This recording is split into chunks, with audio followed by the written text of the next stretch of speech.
Satu hari yang khusus bagi kita sekalian, di mana kita datang di hari Jumat ini untuk mengenang kasih Tuhan yang tidak ada taranya, yang telah dinyatakan melalui pengorbanan Yesus Kristus di atas kayu salib. Karena itu tema pada perenungan kita di Jumat Agung ini adalah terima kasih Jesus. Thank you Jesus, terima kasih Yesus. Nah, mari kita akan melihat kebenaran firman Tuhan yang akan kita baca bersama-sama di dalam Injil Matius pasal yang ke-27, mulai dari ayatnya yang ke-45 sampai yang ke-52. Matius pasal yang ke-27 mulai ayat 45 sampai yang ke-52. Kita akan membacanya bersama-sama 2-3. Mulai dari jam 12 kegelapan meliputi seluruh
Ya, kita lanjut dengan satu ayat di dalam Roma pasal yang ke-16 ayat yang ke-4, kita baca bersama kembali 2-3. Mereka telah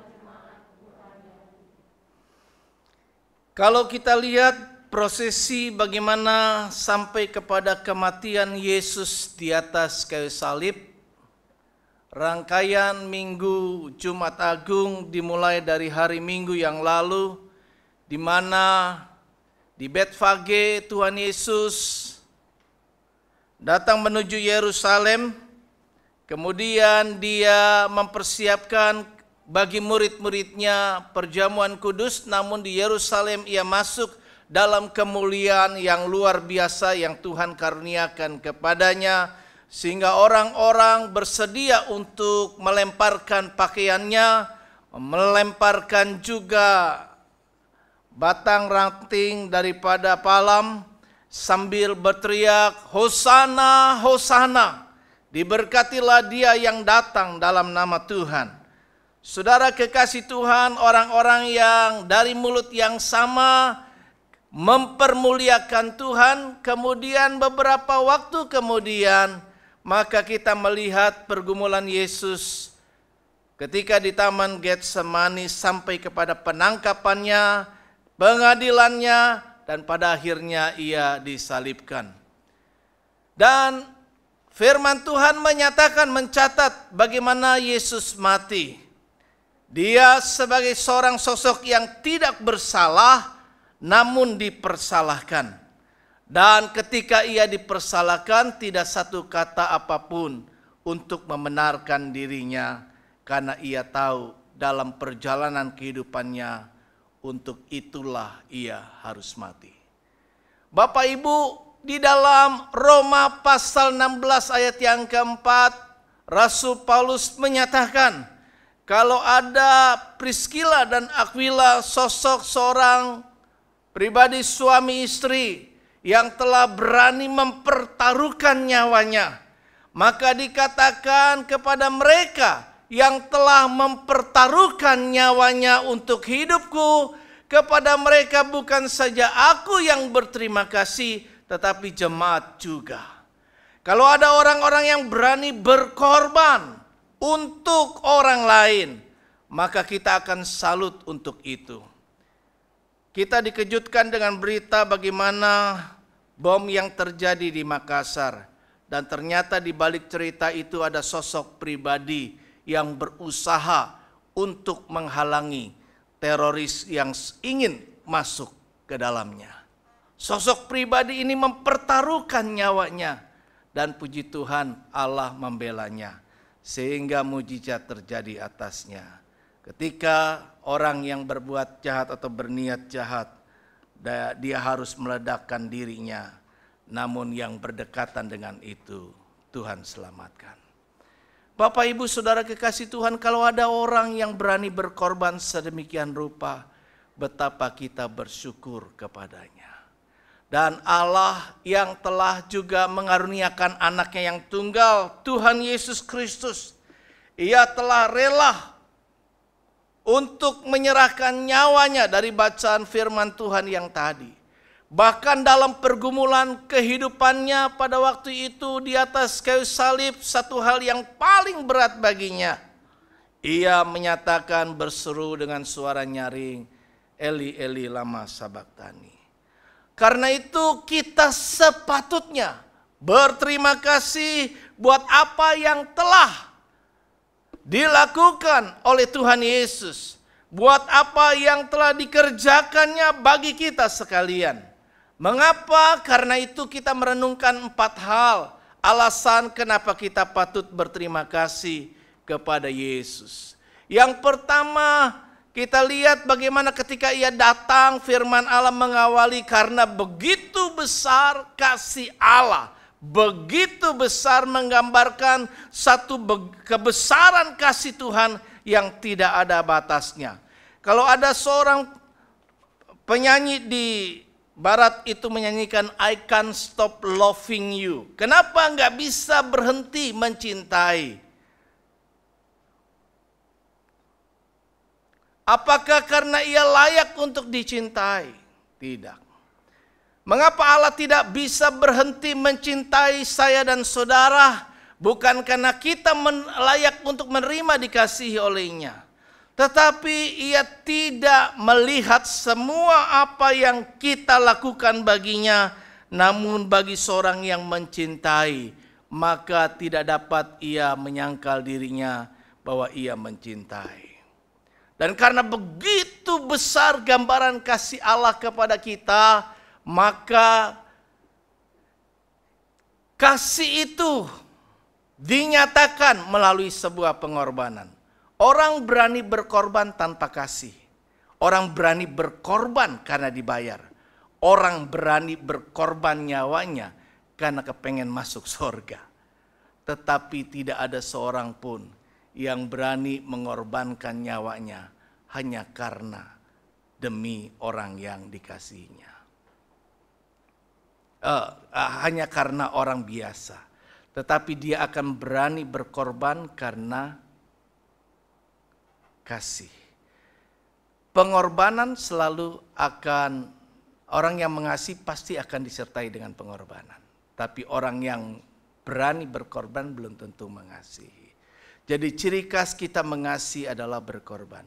Ciri khas Yesus nyata wujud Dia berkorban. Dia korbankan sampai bukan harta benda saja, tetapi Dia korbankan nyawanya. Jadi sepatutnya memang kita mengucap syukur, terima kasih kepada Yesus atas pengorbanannya, atas kasih-Nya yang tidak ada taranya. Di dalam Yohanes pasal yang ke-15 ayat yang ke-13, kalau ada seorang, tidak ada seorang yang lebih besar menyatakan kasih selain daripada mereka yang berani mengorbankan nyawanya bagi sahabat-sahabatnya. Karena itu kita nyanyikan lagu pujian betapa besar kasih Tuhan. Karya penebusannya di atas kayu salib. Begitu agung dan mulia Dan sekali lagi dalam perenungan di Jumat Agung ini kita duduk di hadapan hadirat Allah untuk berterima kasih kepadanya. Yang kedua kita bisa lihat karena ia telah memberikan seluruh waktu hidupnya, 33,5 tahun, dan khususnya di waktu yang secara singkat 3,5 tahun fokus untuk melakukan pelayanan, melakukan mengajar di bait-bait suci, menyembuhkan, bahkan menyelamatkan. Seluruh hidupnya didedikasikan dengan pernyataan bahwa aku datang bukan untuk dilayani, melainkan untuk melayani. Bukan orang sehat yang memerlukan tabib, melainkan orang sakit. Yesus sejak ia datang ke dalam dunia menyadari bahwa panggilan kehidupannya adalah untuk mati menebus dosa manusia. Jadi segenap kehidupannya, dari masa kecilnya ia tidak pernah terlintas sebuah cita-cita bagi dirinya untuk masa depan, membangun masa depan bagi dirinya. Tetapi ia tahu bahwa aku hadir di dunia ini untuk mati menebus dosa manusia. Jadi bagaimana Yesus telah mendedikasikan kehidupan sepenuh waktunya dalam kehidupannya untuk kita sekalian. Tetapi sebaliknya manusia apakah benar telah memberikan orang-orang yang percaya kepada Tuhan waktu bagi Tuhan? Yang ketiga, alasan ketiga,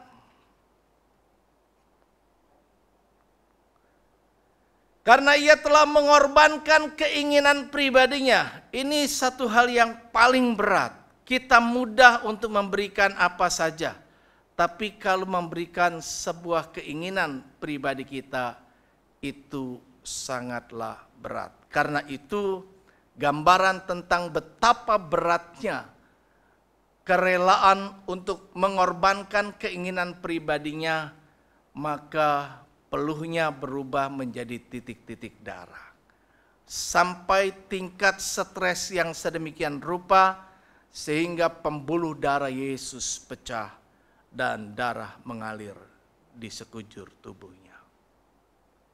Demi taat melakukan seluruh kehendak Bapa di surga, bahkan dikatakan dalam Filipi pasal 2, ia taat sampai mati. Sampai akhir kehidupannya, sebagaimana poin 2 dikatakan bahwa ia telah menyerahkan seluruh waktu seumur hidupnya bagi kita. Pertama, betapa ia mengasihi dan berani berkorban nyawa. Kedua, bagaimana ia telah memberikan seluruh waktu kehidupannya hanya untuk kita sekalian. Yang ketiga, bahwa ia bukan tidak punya keinginan karena ia adalah manusia biasa. Ia adalah manusia 100%. Ia bisa merasakan betapa sakitnya. Ia merasakan betapa kita juga punya keinginan-keinginan pribadi. Dan karena itu dia pernah mengungkapkannya kepada Bapa. Kalau boleh lalukan, kalau boleh lalukan cawan ini. Karena aku tahu bahwa aku akan menderita. Karena aku tahu bahwa aku akan diolok-olok. Karena aku tahu bahwa aku akan difitnah. Tetapi ia menundukkan seluruh keinginannya, mengalahkannya. Bagaimana ia mengalahkan keakuannya. Turun dari tahta dalam pribadi hidupnya. Hanya untuk taat kepada kehendak Bapa. Yang terakhir keempat, bahwa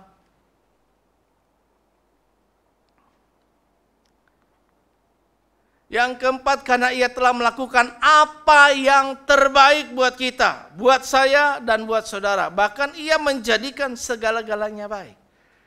Dikatakan, dituliskan oleh Injil bahwa ia menjadikan orang yang lumpuh berjalan, yang timpang bisa berjalan, yang buta melihat, yang tuli mendengar, yang bisu berbicara, bahkan yang sudah mati pun ia beri kehidupan, bangkitkan kembali. Jadi sepanjang fokus kehidupan Yesus adalah melakukan apa saja yang bisa dia lakukan bagi kita sekalian. segala sesuatunya. Ketika orang manusia ingin lari dari tanggung jawab, murid-muridnya ketika melihat orang banyak, bagaimana aku bisa bertanggung jawab memberi mereka makan. Sebelum hal itu terjadi, waktunya mereka makan. Suruh mereka pulang. Tetapi sekali lagi Yesus katakan, jangan biarkan mereka pulang dengan kelaparan. Kamu harus bertanggung jawab memberi mereka makan. Seberapa yang ada pada kamu, Tuhan buat menjadi satu mujizat yang luar biasa.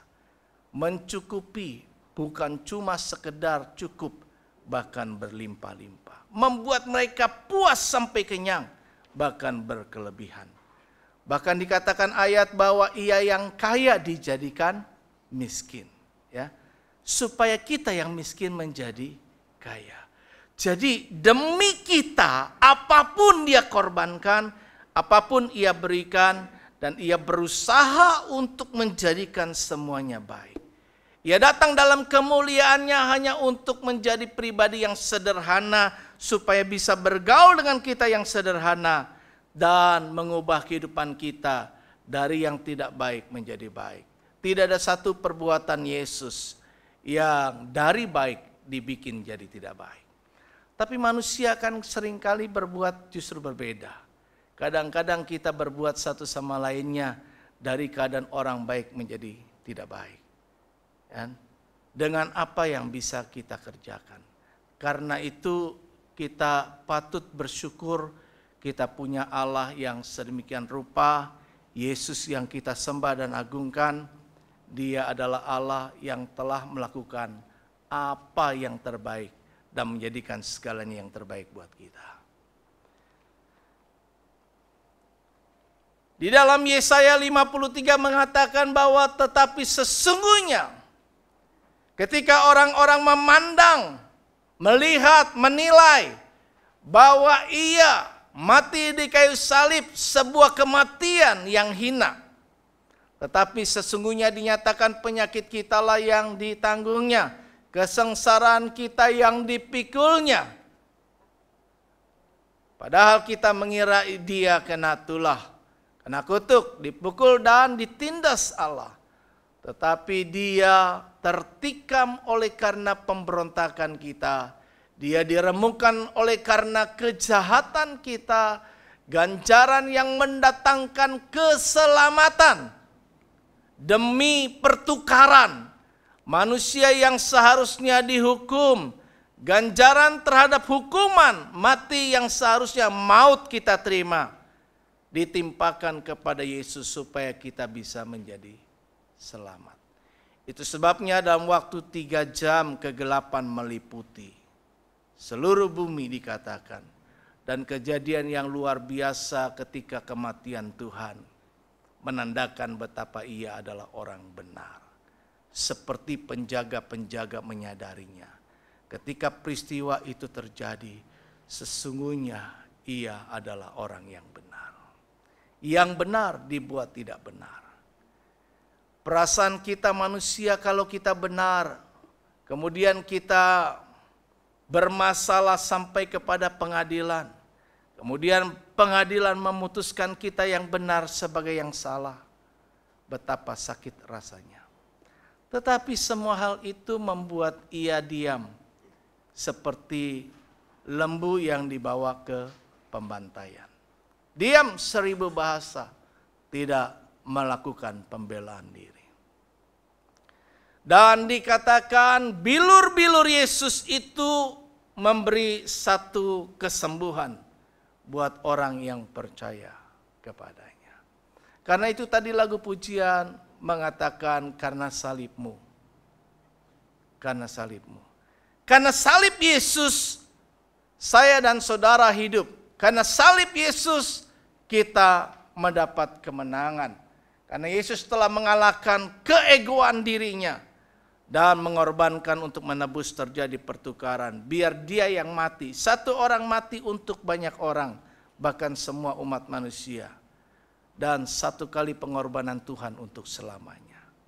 Pengorbanan Tuhan bermakna penebusan di masa lampau. Masa lampau.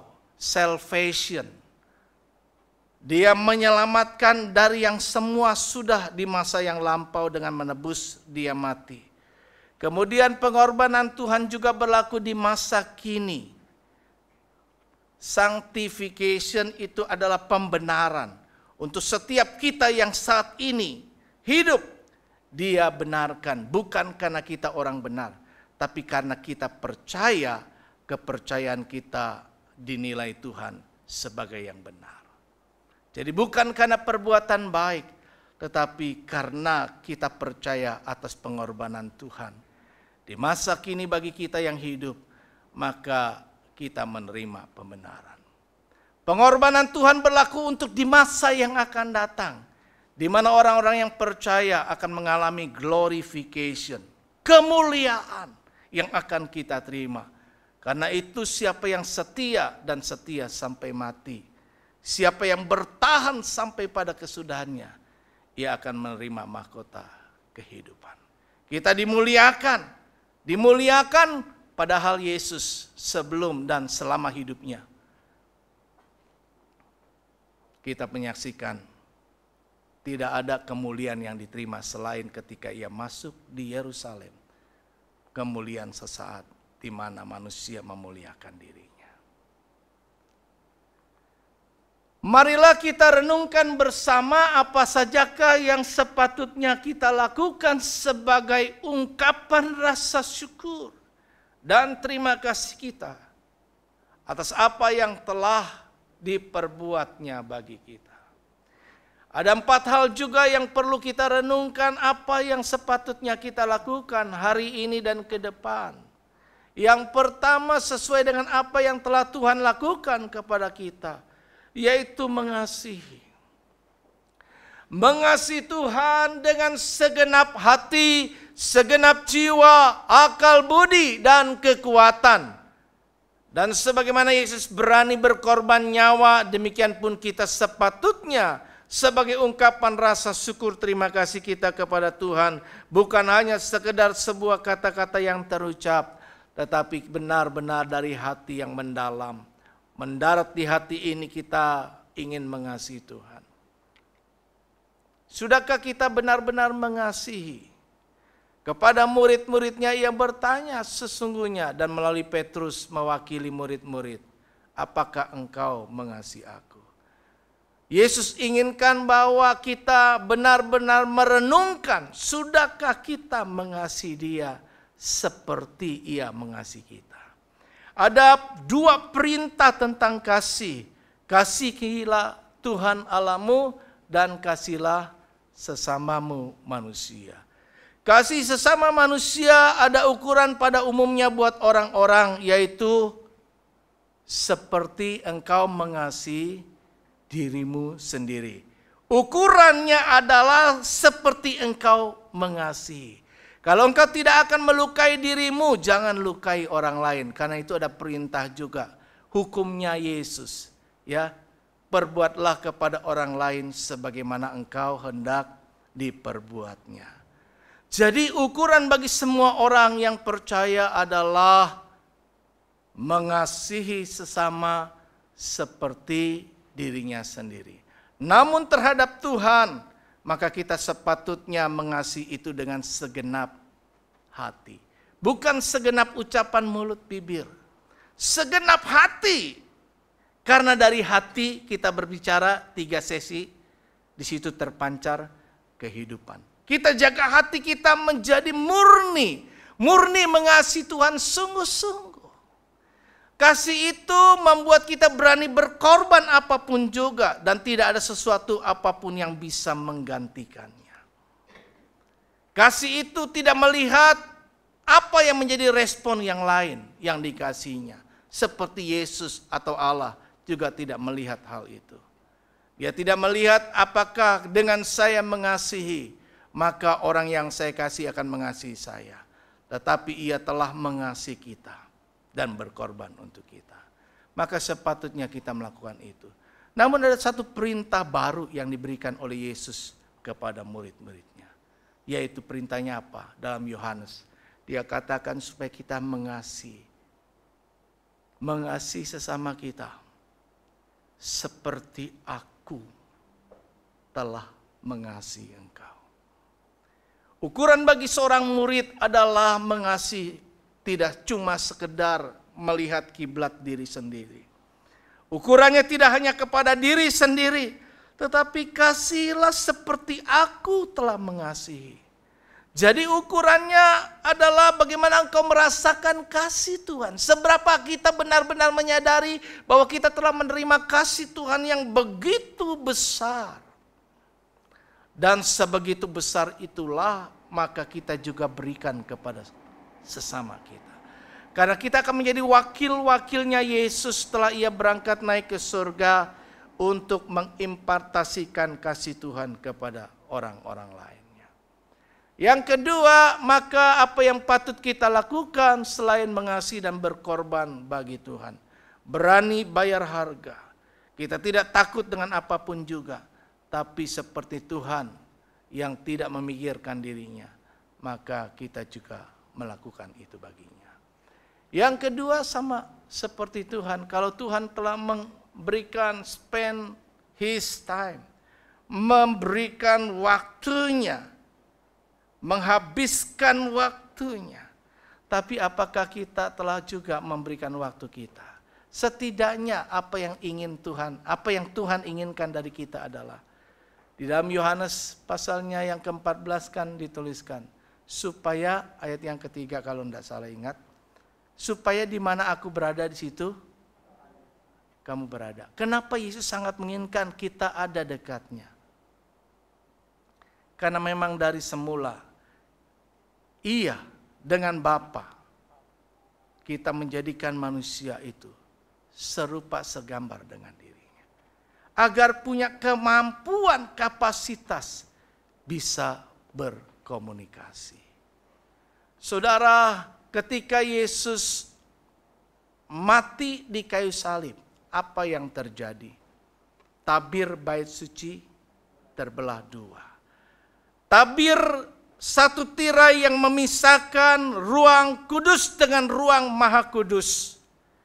Yang tidak bisa orang sembarangan masuk menjumpai Allah di Maha Kudus itu selain daripada imam besar yang ditugaskan atau yang bertugas. Kita bisa datang menghadap Allah diwakilkan. Tetapi satu kesempatan yang luar biasa Allah kembalikan kepada kita dengan satu kemampuan pada dasarnya, yaitu kemampuan komunikasi langsung dengan Tuhan. Karena itu Tuhan pada waktu awal mulanya menciptakan saya dan saudara, menciptakan manusia melalui Adam, nenek moyang kita, itu dengan kapasitas kemampuan berkomunikasi. Di Taman Eden, Adam bisa berkomunikasi langsung dengan Tuhan. Tapi ketika manusia jatuh di dalam dosa, manusia harus berkomunikasi melalui pengkorban. Korban darah anak domba. Dikorbankan domba, persembahkan domba. Berumur sekian, tidak boleh cacat, celak dan seterusnya. Diatur sedemikian rupa. Kalau kita masih dengan cara-cara seperti itu, rasanya enggak enak. Segala sesuatu kalau lewat perantara enggak enak. Kalau perantaranya baik, kalau perantaranya benar. Kalau enggak, malah yang jadi biang kerok justru perantaranya. Kadang-kadang perantara menghalangi orang untuk dapat ketemu. Mungkin presiden kepengen ketemu, makanya sekarang presiden nggak suka protokoler di zaman yang sekarang ini. Ya, dia temui rakyatnya. Yang susah siapa? Pengawal presiden. Resiko tinggi. Tetapi dia penuh keyakinan, kalau aku baik, kalau aku mengasihi rakyatku, pasti rakyatku akan bersambut dengan baik. Kalau Yesus mengasihi kita, pasti kita juga punya respon yang baik. Dan banyak orang kalau kepada presiden aja berbondong-bondong luangkan waktu untuk bisa bertemu. Kalaupun cuma sekedar selfie, apalagi kita yang diberikan akses kebebasan untuk dapat bersama dengan Tuhan. Yuk, berikanlah waktu kita untuk ada waktu bersama dengan Tuhan. Melalui doa-doa, melalui pembacaan firman Tuhan, perenungan kita.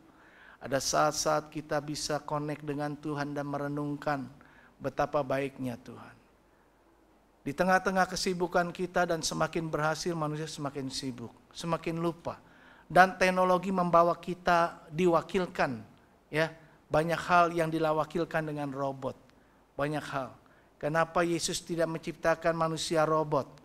Karena dia kepengen dengan inisiatif kita, kemauan kita. Bukan karena diperintah, bukan karena disuruh kita melakukannya. Tapi ada kemauan dari kita sendiri untuk memberikan waktu kita buat Tuhan. Waktu kita untuk beribadah. Kalau kita bisa sempat beribadah onsite di sini, kita berikan waktu. Kalaupun kita tidak bisa onsite, kita live streaming, kita juga berikan waktu.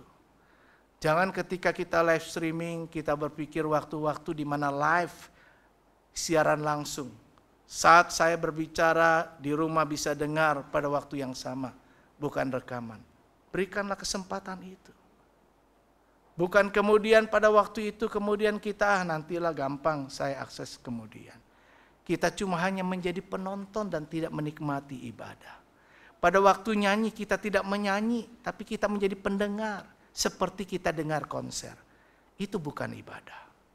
Kalau ibadah kita terlibat pujian. Kalau ibadah kita benar-benar seperti kita hadir di tempat ini. Bukan menjadi penonton. Yesus sudah berikan sepenuh waktu seumur hidupnya. Dari sejak ia kecil. Bahkan 12 tahun ia coba berkomunikasi dengan para tua-tua. Orang tua mencari di mana dia waktu pergi ke Yerusalem. Dia sudah tahu harus bagaimana.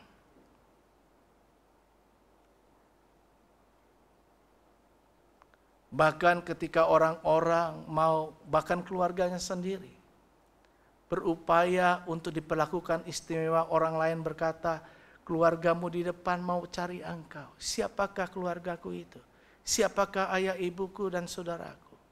Yaitu mereka yang melakukan kehendak Bapa di surga. Karena itu yang ketiga, saudara kekasih, maka yang bisa kita lakukan apa yang menjadi keinginan Tuhan dan sebagaimana ia mencontohkan kepada kita untuk mengalahkan keakuan, mengorbankan keinginan pribadi, keinginan saya di waktu-waktu libur untuk pergi jalan-jalan kalau kita punya kebebasan, tidak di masa pandemi sekarang. Tetapi di waktu itu kemudian kita harus beribadah. Maka juga kita harus kalahkan keinginan daging itu. Untuk bersenang-senang dan kita akan melakukan apa yang menjadi kehendak Bapa. Sesungguhnya Ibrani 10 ayat 25. Janganlah kita membiasakan diri, ya, menghindari pertemuan-pertemuan, ya, seperti yang dibiasakan banyak orang. Jadi persekutuan yang poin kedua tadi dengan Tuhan, itu menjadi sebuah kerinduan Tuhan kepada orang-orang yang mengasihi Dia. Bahkan dikatakan pada waktu yang sebelumnya, seperti orang yang bermain-main. Bermain itu meluangkan waktu. Tadi kan ayat yang poin yang kedua kan? Amsal 8 ayat 30. Kan? Bermain-main. Bermain-main ada luang waktu. Bukan main untuk dengan diri kita. Kita main-main di mana, kita main-main ke mall, kita main-main kemana, kemudian bahkan waktu-waktu kita bersama Tuhan kita tinggalkan hanya untuk diri kita. Tapi bermain-mainlah dengan Tuhan. Itu. Yang ketiga, kalahkan tadi. Apa yang menjadi keinginan-keinginan kita. Ini satu pemberian yang paling berharga. Banyak kali kita memberikan kalau kita mau pilih pakaian pun yang tidak kita mau pakai kan. Kira-kira kan, betul nggak? Biasanya kan kayak gitu. Kita pilih-pilih barang yang kita mau kasih orang, barang yang kira-kira tidak kita sayangi. Tapi kan sedikit orang yang justru memberikan apa yang terbaik. Kan? Korbankan apa yang justru menjadi keinginan dia. Saya kepengen barang ini, tapi justru barang ini yang harus diserahkan.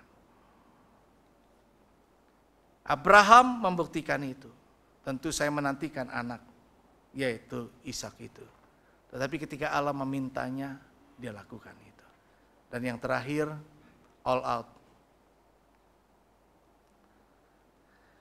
Sepenuhnya, semaksimal, semampu kita, bukan yang tidak mampu. Kalau kita memberi pun di dalam ajaran Korintus kepada jemaat Korintus, Paulus berkata, pemberian yang terbaik buat Tuhan itu adalah yang sesuai dengan kemampuan kita. Mampu lakukan apa yang bisa kita kerjakan buat Tuhan? Pasti. Bukan cuma anak-anak muda yang punya energi lebih yang bisa melakukan buat Tuhan. Tetapi para ibu-ibu, orang tua kita sekalian, semua bahkan dari anak-anak bisa melakukannya buat Tuhan. Karena ukuran Tuhan bukan apa yang menjadi ukurannya orang-orang banyak. Kalau kita lihat, dulu saya ingat banget Pak Tino menggambar ya. Penilaian terhadap anak-anak yang menggambar tidak dinilai sama dengan orang dewasa menggambar. Betul. Dia nilai sesuai kapasitas kemampuan di usianya. Kalau usianya masih 10 tahun, 12 tahun ke bawah, dia gambarnya cuma sekedar dibanding dengan orang dewasa. Wah jelek, gak bakal menang-menang kalau kompetisi dengan orang dewasa. Tetapi penilaiannya ada sesamanya, seusianya. Begitupun Tuhan melihat kita. Pada waktu dia berikan satu kapasitas kemampuan, saya pernah sampaikan dalam khotbah, ketika dia berikan 5 talenta, kapasitas 5 talenta yang harus kita hasilkan. Ketika dia berikan 2 talenta, kapasitas 2 talenta yang harus kita hasilkan.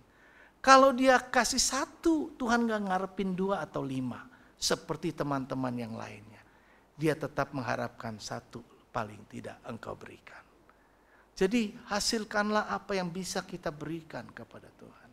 Kalau dia telah melakukan segala yang terbaik dan menjadikan segala-galanya yang baik buat kita, mari kita juga lakukan itu. Karena itu kita sudah mengajar di akrab itu. Poin yang kedua, poin yang pertama adalah do the best. Lakukan yang terbaik. Dan ketika Yesus menilai seorang wanita yang mengurapi dia dengan minyak narwastu, yang bagi murid-muridnya begitu menghebohkan, wah ini pemborosan. Pikirannya selalu duit yang dinilai ini untuk apa. Semua perhitungannya adalah perhitungan manusia. Tetapi bagi Yesus itu sesuatu yang sangat bernilai. Ia berkata kepada murid-muridnya, ia telah melakukan apa yang dapat dilakukannya. Apa yang dapat saya dan saudara lakukan buat Tuhan, itulah penilaian Tuhan. Dan ketika kita bisa, kita tidak mau melakukannya, disitulah Tuhan kecewa dan sedih. Tetapi ketika kita bisa dan kita mau melakukannya, itulah satu penilaian yang terbaik bagi Tuhan. Karena itu yuk mari kita bersama-sama. Yang pertama, tadi apa? Mengasihi dengan segenap hati, segenap jiwa. Hati jiwa, jiwa itu yang menggerakkan segalanya. Hati ini sumber segala sesuatunya. Awal dari sini, keluar terpancar kehidupan. Jiwa adalah seperti prosesor kalau di komputer. Dia adalah mesinnya, jiwa kita. Segenap hati, segenap jiwa, segenap akal budi, logika kita. Kita tanggalkan semua tadi. Jangan hitung-hitungan sama Tuhan. Kita lakukan semuanya. Dan segenap kekuatan. Kekuatan ibu-ibu berbeda dengan kekuatan anak muda.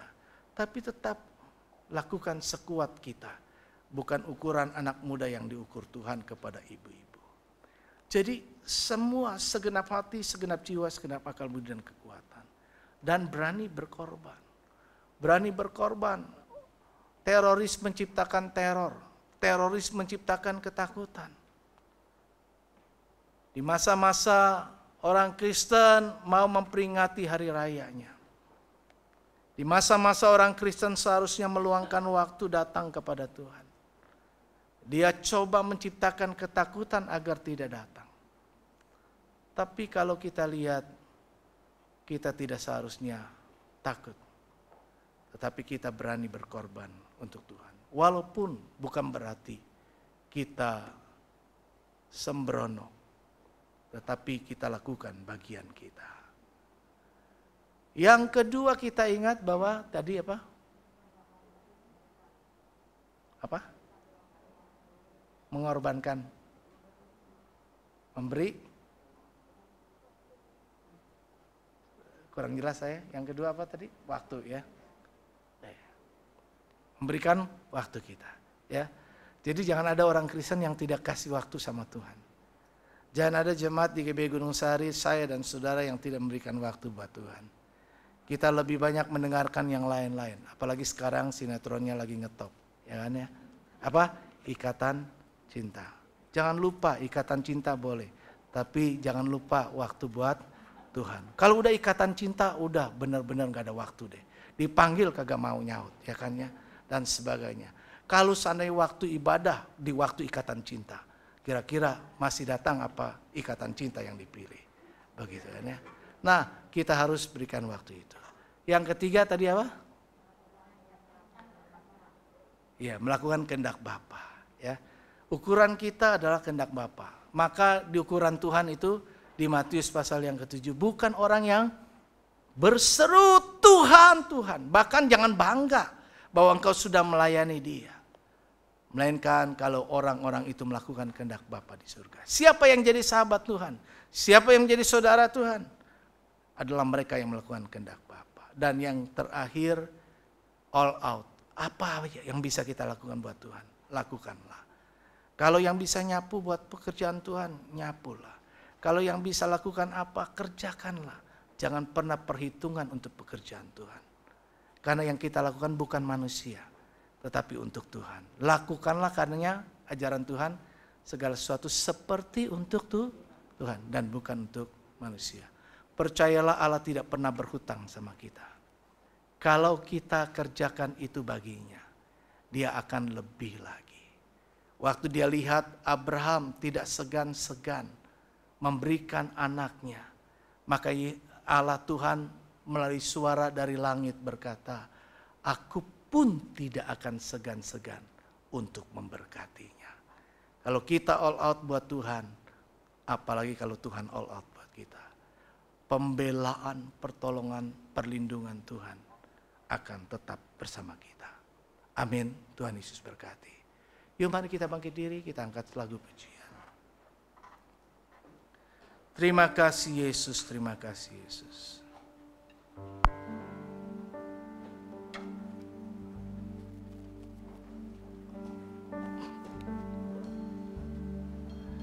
Silakan singer WL.